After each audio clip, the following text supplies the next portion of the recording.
Terima kasih, Yang Mulia. Saudara Ali, tadi saudara menerangkan terkait motif, bahwa motif ini adalah suatu hal yang sangat perlu dibuktikan. Karena jika tidak ada motif adalah suatu hal yang tidak masuk akal. Menurut pendapat ahli, pembuktian motif ini apakah berhubungan dengan kaitannya terkait dengan untuk kepentingan dalam konteks kebijakan pemidanaan atau terkait dengan hubungannya dengan masalah terbukti tidak terbuktinya suatu unsur delik yang didakwakan? Itu bisa dua. Satu, bisa konteks terbuktian unsur dengan rencana terlebih dahulu, dan itu berimplikasi kepada apa? Kepada pemidanaan. Dalam putusan yang saya kaji, ada kasus di mana motifnya karena ingin membela kehormatan istri. Istrinya ternyata diperkosa, kemudian dia berpikir secara tenang. Jadi tidak gegabah, dia masih nunggu beberapa saat, kemudian dia masih mencari alat apa yang pas digunakan untuk menghilangkan korban, ya kan? Kemudian di pengadilan ternyata satu, itu menjadi salah satu faktor menyatakan bahwa terencana terbukti. Yang kedua, bisa jadi motif itu menunjuk kepada sikap kebatinan pelaku saat memutuskan situasi dalam tenang. Artinya apa? Bisa jadi karena motifnya ini maka kemudian pelaku emosi. Seperti itu. Gimana cara menunjukkan? Silakan datangkan ahlinya. Apa perkataan ahli psikologi terkait itu? Itu yang pertama. Yang kedua, karena seperti itu motifnya, maka kemudian hakim dalam putusannya itu dijadikan sebagai faktor yang memperingan pidana. Itu ada putusannya 2011. Ya. Itu ada dua itu. Menjadi hal-hal yang memperingan pidana. Baik. Dalam suatu kasus, ya kan, ada juga kemungkinan bahwa seseorang pelaku itu tidak mau mengungkapkan motif karena sebagaimana pendapat ahli tadi, itu dapat memperberat atau memperingan sehingga dia menyembunyikan motif yang sebenarnya, ya kan? Nah, tetapi di dalam perencanaan, syarat-syarat perencanaannya sebagaimana telah saudara ahli jelaskan tadi, ada beberapa poin. Dia memutuskan kehendak dengan tenang, terus kemudian dia mengetahui akibat yang akan dilakukan, yang timbul dari yang akan dilakukan, dan seterusnya. Nah, jika kemudian dia menutupi motif tersebut, tetapi syarat-syarat perencanaan itu terpenuhi, bagaimana menurut pendapat ahli? Pertama, kalau misalnya pelakunya menutupi motif, kan bisa dicari alat bukti yang lain. Apakah ada alat bukti yang lain yang menjelaskan bahwa memang meskipun pelaku menutupi motif, tapi ahli menjelaskan motifnya ini, ya kan? Kemudian nanti dilihat apakah dari keterangan ahli tadi motifnya ini, kemudian dilihat apakah dengan motif itu kemudian pelaku masih berpikir secara tenang. Kalau ternyata masih berpikir secara tenang, itu perencanaan. Tapi kalau ternyata berdasarkan penilaian ahli, pelakunya tidak menyebutkan motifnya seperti apa, tapi ahli mengatakan motifnya ini, disimpulkan bahwa dalam saat itu pelaku tidak dalam kondisi tenang ketika memutuskan, ada misalnya trauma luar biasa, ada tes psikologinya, maka dalam konteks ini perencanaan pasti tidak akan terbukti. Baik, kita ilustrasikan contoh ahli. Seseorang itu mempunyai ada suatu kebencian terhadap orang itu, ya kan? Karena kebencian ini sehingga mengakibatkan dia ingin berencana membunuh. Dia mempersiapkan ahli, mempersiapkan segala sesuatu halnya, mulai dengan tenang. Masalah interval waktu tidak menjadi hal, karena kan tidak ada memang suatu pendapat yang pasti mengenai kapan interval waktu itu harus dipenuhi. Tetapi dengan rencana-rencana tadi bisa dibuktikan oleh seorang penuntut umum, ya kan? Dia mempersiapkan senjata, terus dia mempersiapkan di mana akan dieksekusi, siapa yang akan melakukan eksekusi, ya kan? Terus kemudian dilaksanakan eksekusi dan dia kemudian tahu akibat yang akan dilakukan itu dengan kemudian membuat skenario-skenario, mempersiapkan apapun tindakan-tindakan yang agar perbuatan itu tidak diketahui. Nah, dengan demikian apakah menurut ahli tetap harus motif itu menjadi suatu hal yang digunakan pembuktian unsur, padahal dari alat bukti yang kita peroleh semua unsur-unsur bestandel delik dalam suatu delik patril pasal 340 itu sudah terpenuhi ahli? Tidak, kan saya menanyakan apakah pendapat ahli bagaimana? Ya, Silakan dijawab, biar nanti majelis yang akan menilai. Baik, majelis, mempersiapkan alat itu tidak identik dengan merencanakan. Kalau tidak, kalau ingin Mohon clear, izin Ali, saya tidak hanya mengatakan saya jelaskan mempersiapkan dulu. alat saja. Gini aja, kalau Bapak bicara saya diam. Siap, Ali. Kalau saya bicara Bapak diam. Lanjut Ali. Saya di sini bukan ahli ya. Saya bukan saksi, saya ahli. Sehingga saya tidak punya kepentingan dengan perkara ini ya. Baik. Jadi kita saling menghormati aja. Kalau saya bicara Bapak diam, semuanya diam. Kecuali misalnya majelis mengatakan ini. Oke. Silakan Ali. Tapi kalau Bapak yang berbicara, saya akan diam. Biar kita fair saja. Oke. Prof. Andi Hamzah mengatakan mempersiapkan alat itu tidak identik dengan merencanakan. Kenapa? Karena bisa jadi orang itu mempersiapkan alat, tapi situasi batinnya tidak dalam situasi tenang. Maka merencanakan sesuatu pasti dalam konteks pasal 340 harus dalam kondisi kejiwaan yang tenang. Maka kalau misalnya bagaimana kalau motif tidak dibuktikan? Oke. Kalau itu diikuti, apakah ada alat bukti yang lain yang bisa menjelaskan bahwa memang kondisi pelaku baik saat memutuskan kehendak, ada jeda waktu, ada pelaksanaan, tenang enggak? Dan alat bukti itu harus confirm satu dengan yang lain. Kalau ada satu alat bukti yang dia confirm, berarti itu meragukan. Misalnya begini, saksi mengatakan, enggak Pak, itu dia biasa-biasa saja. Tapi ahli mengatakan berdasarkan psikologi, enggak, dia psikologinya dalam kondisi apa? Tidak tenang, ada trauma. Berarti ada alat bukti yang saling tidak confirm. Maka sulit disimpulkan bahwa terjadi perencanaan dalam konteks ini. Itulah kenapa kemudian perencanaan itu harus didukung oleh alat bukti yang memadai, baik saat memutuskan kehendak, ada jeda waktu, kemudian ada pelaksanaan. Baik ahli, yang saya tanyakan tadi adalah pada ahli, ini apabila ada kesempurnaan terkait dengan syarat-syarat yang saudara ahli sebutkan tadi, saya tidak hanya mengatakan membatasi pada alat, tapi semua, artinya syarat-syarat daripada unsur persanaan itu teman-teman, interval waktu, kehendak, dan timbul akibat yang dia ketahui. Nah, tapi kemudian ada kesulitan untuk membuktikan motif. Tapi semua unsur di dalam bestandel delik dan pasal 340 itu bisa dibuktikan, ya kan? Apakah ini kemudian menurut pendapat ahli tetap menjadi tidak bisa dibuktikan dalam perkara ini?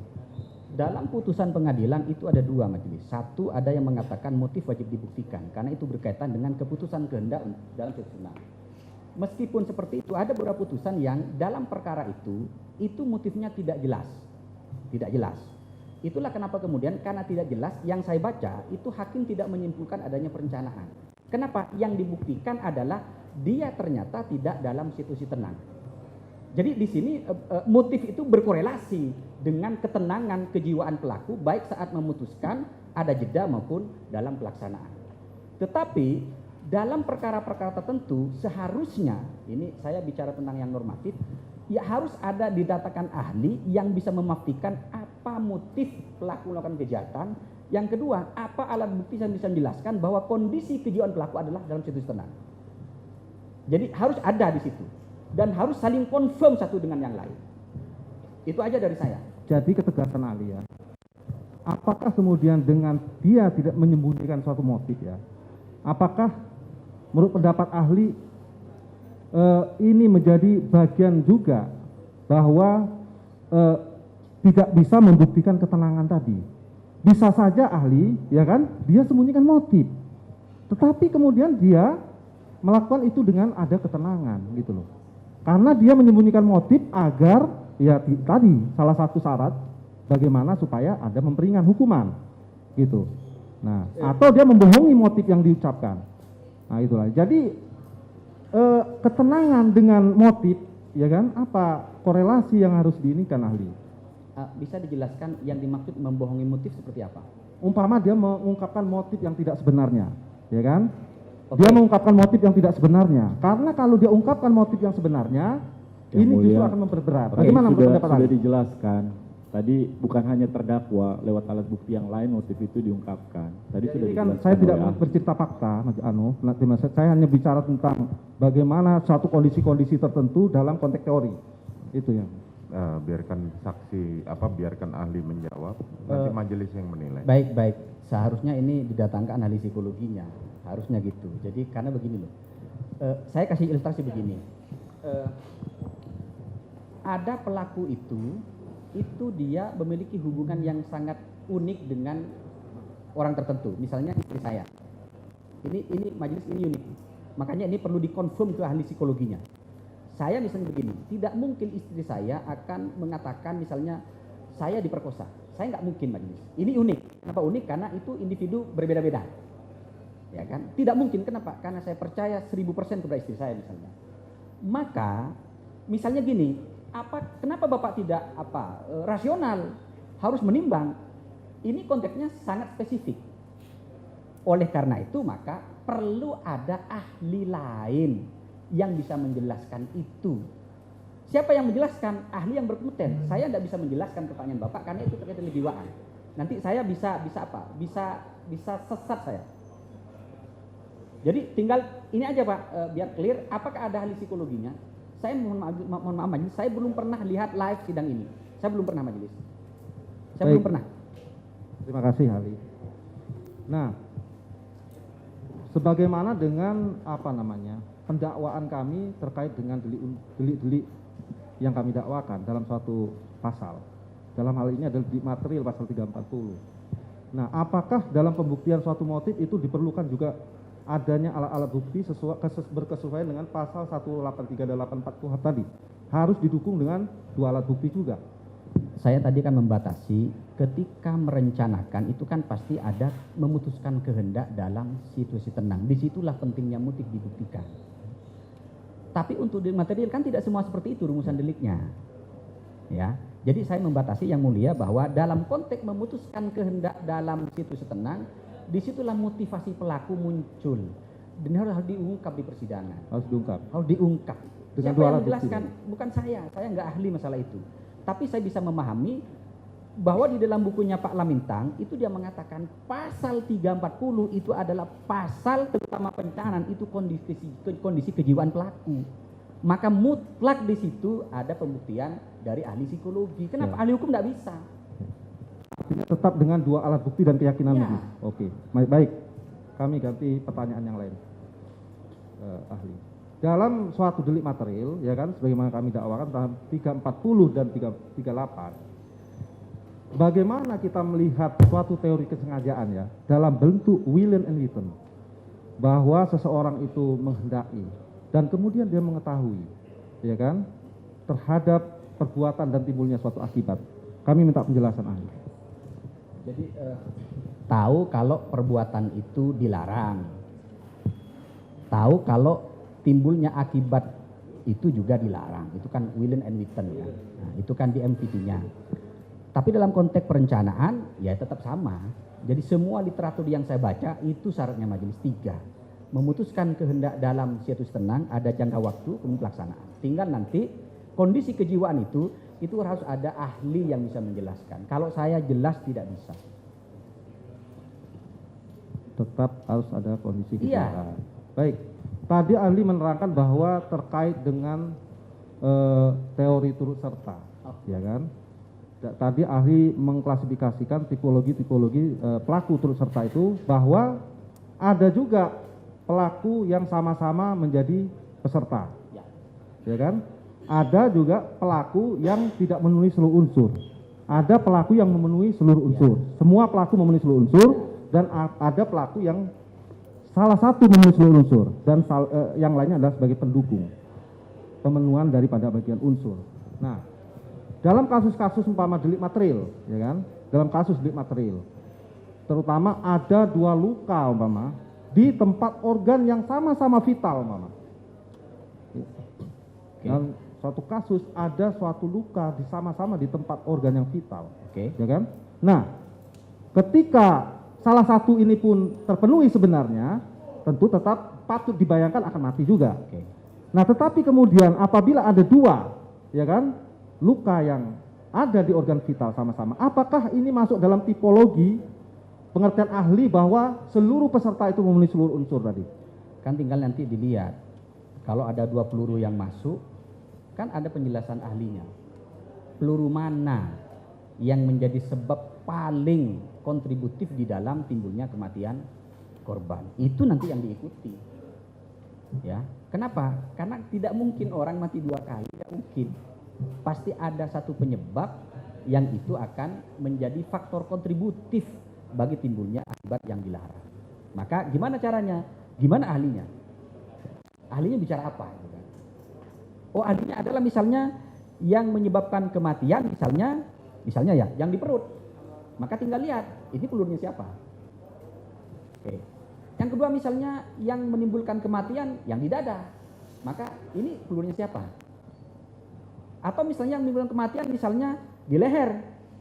Maka pelurnya siapa? Nah, uji balistik menjadi penting di situ. Tinggal kita, apakah kita akan mengikuti itu atau tidak. Tapi itu bukti ilmiah. Bukti ilmiah, saya hanya berikan kerangka teoritisnya tentang bagaimana membuktikan akibat yang dilarang pada delik-delik materi. Ya, apakah yang sebagaimana menurut ahli tadi, jadi apa yang saya gambarkan tadi, apakah bisa masuk dalam tipologi ahli tadi maksud saya? Kalau turut serta, Ya, turut serta yang memenuhi seluruh unsur maksud saya. kalau dua, saya tidak bisa menjelaskan bahwa dua-duanya harus memenuhi unsur, tinggal dilihat keterangan ahlinya seperti apa. Oh gitu. Karena keterangan saya pasti berdasarkan keterangan ahli.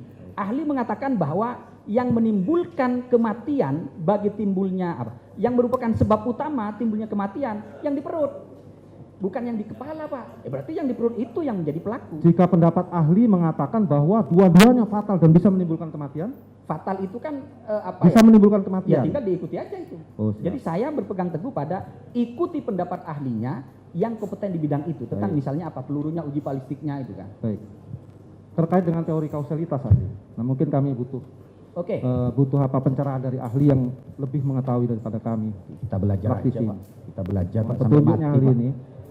Jadi teori kausalitas. Tidaklah kita belajar, majelis mohon maaf ini saya tidak akan menggurui, kita belajar sampai mati lah ini. Teori kausalitas Jadi, dihubungkan dengan motif, ya kan? Terus kemudian dihubungkan dengan perencanaan dan kemudian dihubungkan dengan pelaksanaan. Jadi Jadi begini ahli, belum ya, selesai ya, ahli.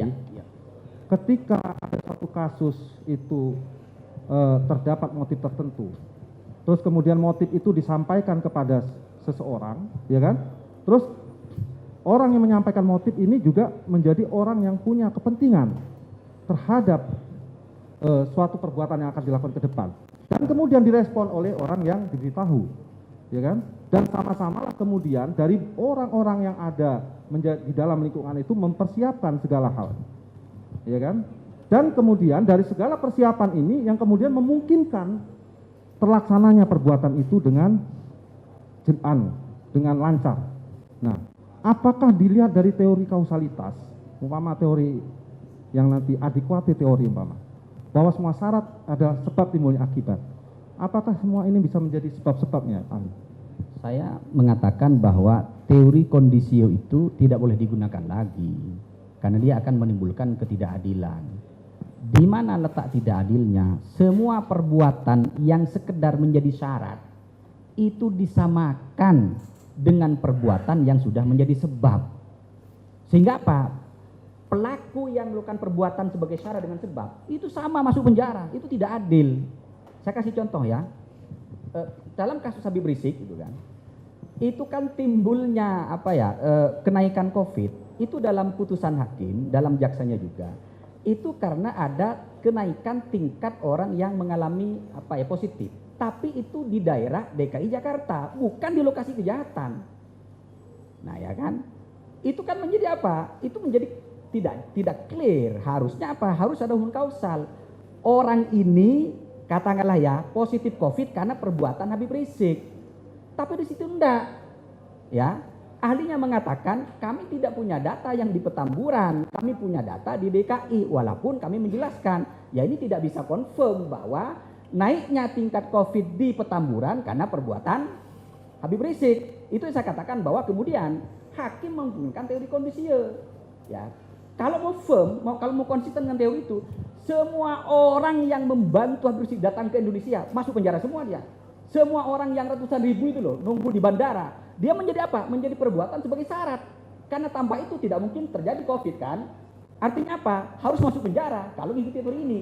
Maka kemudian teori von Bury ini harus ditinggalkan. Kenapa? Dia logis tapi tidak adil. Hukum itu logis tapi harus adil. Maka apa? Gunakanlah teori mengindividualisir. Kalau dalam konteks timbulnya kematian, apa penjelasan ahli terkait dengan ini? Bukan ahli hukum. Misalnya apa? Ada korban mati. Matinya karena apa? Karena diracun. Racun apa? Racun arsenik misalnya. Cyanida. Siapa yang menaruh? Kapan ditaruh? Itu kan ada penjelasan ilmiahnya. Itu kemudian disimpulkan bahwa timbulnya akibat karena perbuatan ini. Kalau perbuatannya A, siapa A ini? A adalah Pak Mahrus, maka saya sebagai pelakunya. Jadi motif itu konteksnya adalah niat dan sengaja, Pak. Bukan kausalitas. Orang itu ketika dia motif pasti berniat. Setelah punya niat baru dia sengaja. Prof. Mulyatno mengatakan niat itu tidak sama dengan sengaja. Kenapa? Karena sejahat apapun niat tidak boleh dilarang. Karena masih di sini. Niat itu baru bisa menjadi sengaja ketika diwujudkan dalam bentuk perbuatan yang dilarang. Apa? Ditusuk. Apa? Ditembak. Apa? Diracun. Itu indikatornya. Baik. Tapi kemudian apakah kemudian ya, dari setiap peran-peran yang saya gambarkan tadi, ya kan, dari mulai motif, menyampaikan ini sampai kemudian terwujudnya suatu delik tadi, ini berhubungan dengan pasal 55 adalah merupakan bagian daripada pembagian peran, ya kan, dalam konteks pemenuhan seluruh unsur-unsur sehingga tercapainya delik. Oke. Misalnya begini, saya kasih contoh ada 5 yang terlibat. A, B, C, D, E. Kalau ingin konteksnya BDPL terus serta, kelima orang ini harus sepakat sebelumnya. Kelima harus sepakat. 1, 2, 3 harus firm. Sepakat untuk menghilangkan nyawa saya. Ya, sepakat. Baru kemudian setelah sepakat ada pembagian peran. Jadi pembagian peran itu disengaja, bukan karena kebetulan. Bukan karena insidentil. Misalnya apa? Gimana caranya Pak Mahrus akan meninggal? Ya sudahlah, kamu ikat tangannya, saya kakinya, saya ininya. Itu yang namanya kerjasama yang sudah dikehendaki. Itulah namanya double offset. Kalau dia hanya ada di situ, ya kan, tapi sebetulnya dia tidak ada meeting of mind, itu bukan turut serta, Pak. Itu hanya peristiwa insidentil aja. Artinya apa? Tidak bisa dia kena apa turut serta, nggak bisa. Baik, masalah terkait dengan fakta mungkin kami akan menyimpulkan masing-masing ahli. Tapi kami terima kasih bahwa telah diberikan pandangan pendapat ahli tadi. Yang setidaknya kami menganggap bahwa pendapat-pendapat yang ahli berikan sangat mendukung pembuktian kami. Mungkin rekan kami ada yang melanjutkan. Satu saja ya, sudah hampir 30 menit. Baik.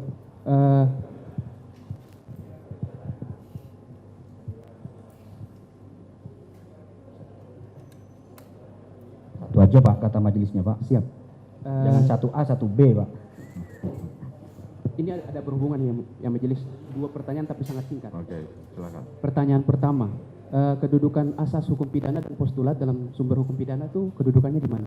Ini asas itu dia valid. Jadi gini, norma itu valid kalau ada asas Pak. Iya. Ya, validitas norma bergantung pada asas. Baik. Tapi ada asas yang dirumuskan dalam norma, tapi ada yang tidak. Apa yang norma? Ya asas legalitas. Nah ini yang disalahpahami kita. Itulah kenapa kemudian di RUKUHP sekarang hampir semua asas dimasukkan. Kenapa? Karena penegak hukum mengatakan kalau tidak dicantumkan tidak diikuti. Padahal norma itu berlaku karena ada asasnya. Baik, ketika ada pertentangan antara norma dan asas, mana yang lebih diikuti? Ya asas. Satu lagi terakhir, mohon izin saya dapati ini asas dari tadi Bapak menyinggung tentang Lamintang dan juga EDOS Hiarich. Ya. Saya mohon pendapat Bapak. Pertama, qua non obstat quo obster potes facere videtur. Seseorang dikatakan berbuat ketika ia tidak mencegah apa yang dia bisa cegah. Itu yang pertama. Dan yang kedua, idem est facere et non prohibere cum posit et qua non prohibet cum prohibere posit in culpa est. Memperbuat dan menolak untuk mencegah dilakukannya perbuatan merupakan hal yang sama, dan siapapun yang tidak mencegah walaupun ia memiliki kesempatan untuk mencegah maka ia patut dipersalahkan. Saya tidak menanyakan asas ini salah apa tidak, pendapat ahli. Itu bahasa apa Pak? Latin. Bahasa Latin. Tapi kan saya maknai dalam bahasa Indonesia. Menurut ahli. Jadi begini, kalau kita membaca kewajiban tadi, itu kalau deliknya delik omisi, tadi tetap orang itu baru dikatakan melakukan kejahatan karena tidak mencegah ketika dia punya kewajiban hukum, bukan kewajiban moral. Itulah kenapa delik omisi itu bersifat limitatif dan dirumuskan di dalam pasal. Terus bagaimana jika seorang penegak... Bapak ini bukan satu pertanyaannya. Agak berhubungan. Ketika penegak hukum kan memiliki kewajiban untuk menegakkan hukum dan menciptakan ketertiban di dalam masyarakat. Dia mempunyai kewajiban untuk menegakkan dan menciptakan ketertiban itu, tapi dia tidak melaksanakan kesempatan untuk mencegah atau menegakkan ketertiban tersebut. Itu bagaimana Ya, pendapat tinggal Anda? lihat normanya, apakah ada kewajiban hukum bagi dia. Kalau ada, wajib. Kalau enggak, ya enggak, itu kewajiban moral. Baik, cukup yang mulia. Cukup ya. Baik.